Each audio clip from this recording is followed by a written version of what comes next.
Rayman. Yeah, he's just Rayman. I don't know what to say. I would probably give a better explanation to what he is. Like Mario's a plumber, Donkey Kong's an ape, Sonic's a hedgehog. But Rayman, he isn't anything. He's just Rayman, which is why I like him. He's really distinctive compared to other mascots in video game history. And I've also been playing Rayman games since I was 4, and I've actually played every single mainline game in the whole entire franchise. And though you could definitely say that there's only 5 mainline games in the franchise, Rayman 1 to 3, Origins, and Legends, there's actually multiple others that are just lost in the crowd. Have you ever heard of Rayman 1 on the Game Boy Color? Maybe you have? Okay, have you ever heard of Rayman 2 on the Game Boy Color? No, didn't think so. There's also multiple others too, like Rayman 3 on the Game Boy Advance and Raving Rabbids on the DS, but that's just only 9 games. Yeah, well, there's one more and you'll see it at some point, so let's get started. Number 10 is going to be Rayman for the Game Boy Color, as I just mentioned. This is essentially a little downgrade of the original game on the PS1. Atari Jaguar. It actually was even put onto the DSi at some point. I'm sure that it's on other platforms, yeah. It was also on mobile and iPad, But at the time, it was only on the Atari Jaguar and PS1. Maybe one other console, but I really don't remember. So yeah. It's got most if not all the elements that the original has. It's just not as painfully hard as the console version, obviously. Now don't get me wrong, this game ain't nothing you want to underestimate difficulty-wise. This game gave me lots of trouble when I was little, especially the stage where the controls are reversed. That stage was a hassle to deal with, but hey, there is a stage select, so you can skip any level if you want to, actually. But that'll honestly ruin the experience. I really liked the final boss when I was younger. It wasn't really something that'll replay all the time like the final boss of Ocarina of Time and Majora's Mask, but it was still a pretty good boss. I'm not sure whether I would say it's better than the console version's final boss or not, but if it would ever come down to me wanting to play either, I'd go with the GVC version's boss. So now let's move on.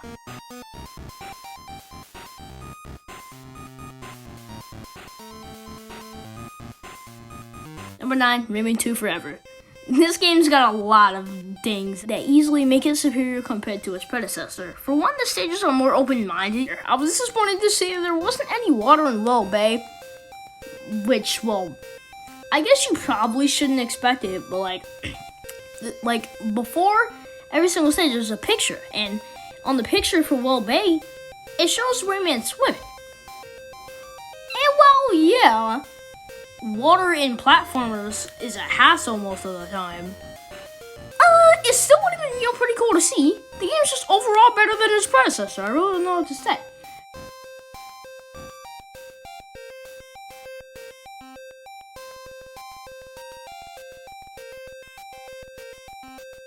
Number 8, Rayman 3 Game Boy Advance.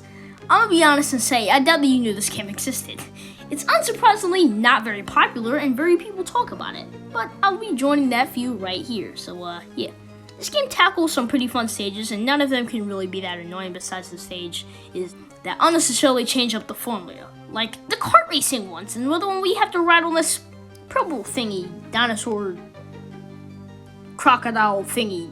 He's in Rayman 2, but I forgot his name. In fact, this game actually was originally going to be another handheld Rayman 2 game, but they decided to change up a few things last minute since Rayman 3 was releasing soon at the time, so then, yeah, it was Rayman 3.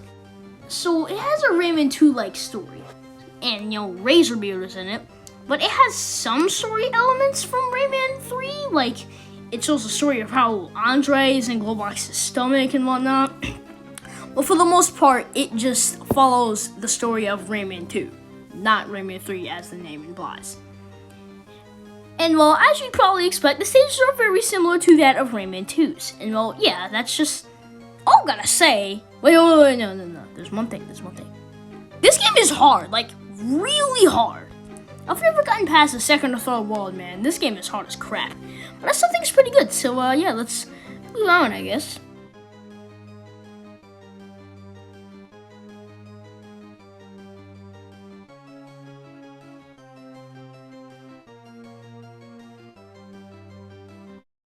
Number 7 is going to be the most underrated Rayman game of all time, Rayman Rabbids DS. Surprisingly, this game uses the Rayman 2 engine in a side-scrolling manner, opposed to the GBA version that's the same as Rayman 3 GBAs. This game also remixed a song called Hip Hop Hooray by Naughty by Nature. I know this isn't important, but I'm saying this specifically to make sure that when I edit the video, I remind myself that I need to put that song in the background. You should be hearing it in the background right now. The design is decently simplistic compared to the other 2D games in the franchise, but it doesn't matter too much to me. The lumps for some reason work differently in this game. In Rayman 2, they serve as a collectible that you needed to progress in the game. In this game, you use the lumps to attack the enemies that get in your way. I'm not really sure if the devs just didn't play Rayman 2, or if they just thought this would be an actually good change or something. But it really doesn't work right with me. And well, that's just about all I'm going to talk about for this game. So yeah, let's move on to number 6.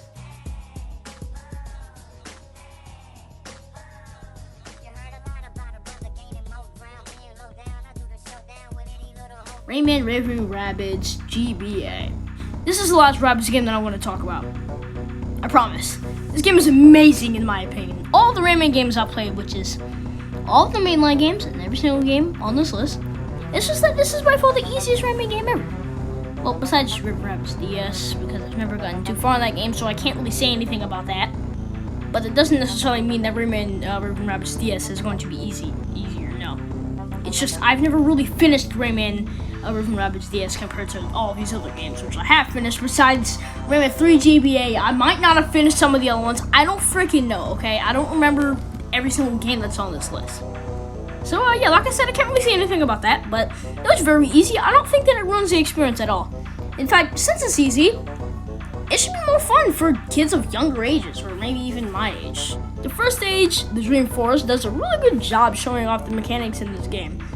And some of the enemies that are found in the first game return in this game. In one of the worlds, you're locked inside of a prison. In fact, you start the game in that same prison without your hands, and you later revisit the same exact level. And you actually can see the same segment that you would have played through at the start of the game. And the final boss is really hard. It took me tons of tries to finish the boss when I did my playthrough. There were also some new abilities that you can transform into a different Rayman variant, but it's really not that interesting in my opinion. So yeah, let's move on to number 5.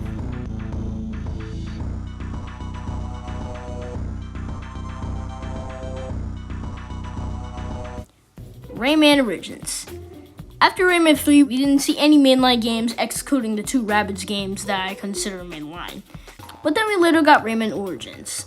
It returns Rayman back to the formula. It was the first Rayman game to ever use the UV art style. It was later used for every single mobile Rayman game released after that point. Besides, well, Rayman 1, yeah, that Rayman 1 port. There was at some point a Rayman 2 mobile port, I'm pretty sure, but I don't even know when that came out. But every single other main mobile game uses the UV art style, like Rayman Jungle Run, Rayman Fiesta Run, Rayman Adventures, you know, all that stuff, I guess. I don't know. If I'm being honest, I'm really not sure if there would have been any other good choice for the art style. They could have gone with 3D models in a 2D game. Come to think of it, that's exactly what the Sonic Rush series did. But they decided to just go with 2D models and whatnot. But regardless, I think it looks pretty good. And like most other Rayman games, this game is no joke. It's hard as crap.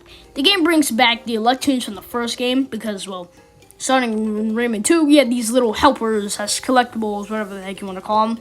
They are called Teensies. They later returned in the future game, but in this game, they are used exactly the same as the Teensies in Rayman Legends. So, outside of the design and name, I guess, there's really not much of a difference, if not a difference at all. That's like Rayman 1, you'll be earning multiple new powers in this game. You don't start out the game with your punching ability, like the first game, but you'll earn it, like the first game, but you'll earn it in the first little mini stage where you'll chase after the, I don't know, fairy? I don't know what the heck this is. What is this?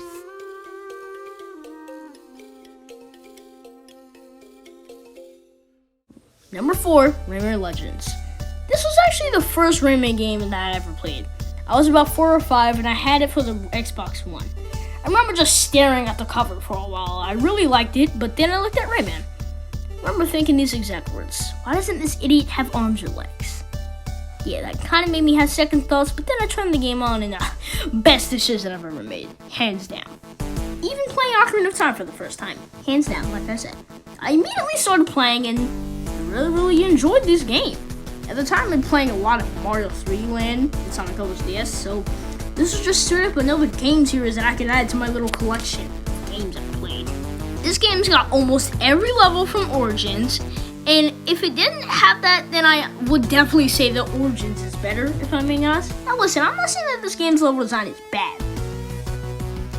It's just, it doesn't hold a candle compared to Origins, in my opinion. And yeah, that's just about all I've got to say, because I really can't think of much to say for this game. So now let's move on to my top 3.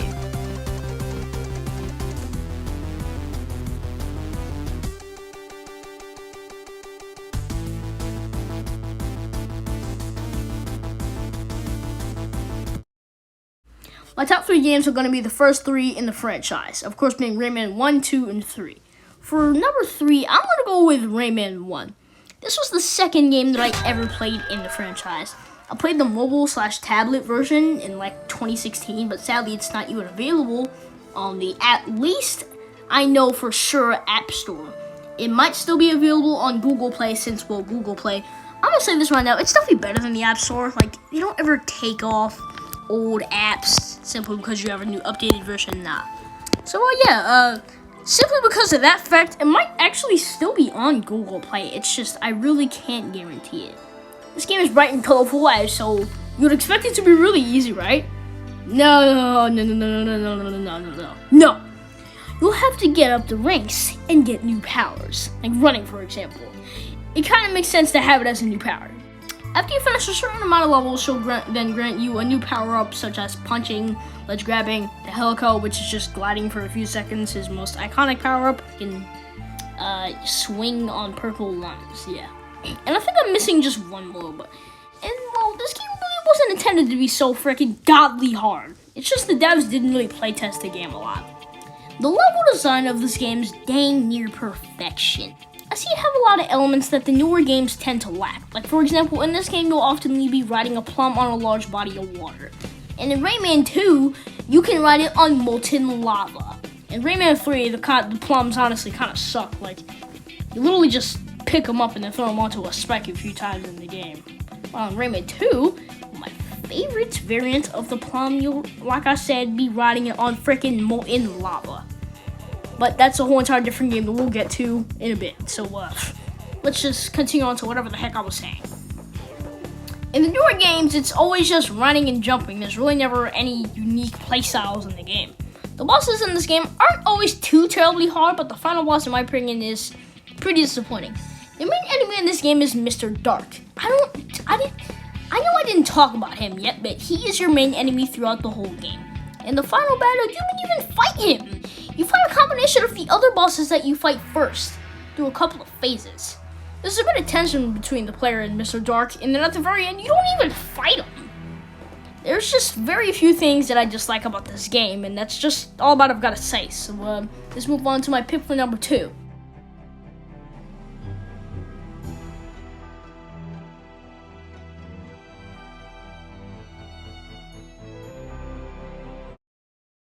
It is going to be Rayman 3 Hoodlum Havoc.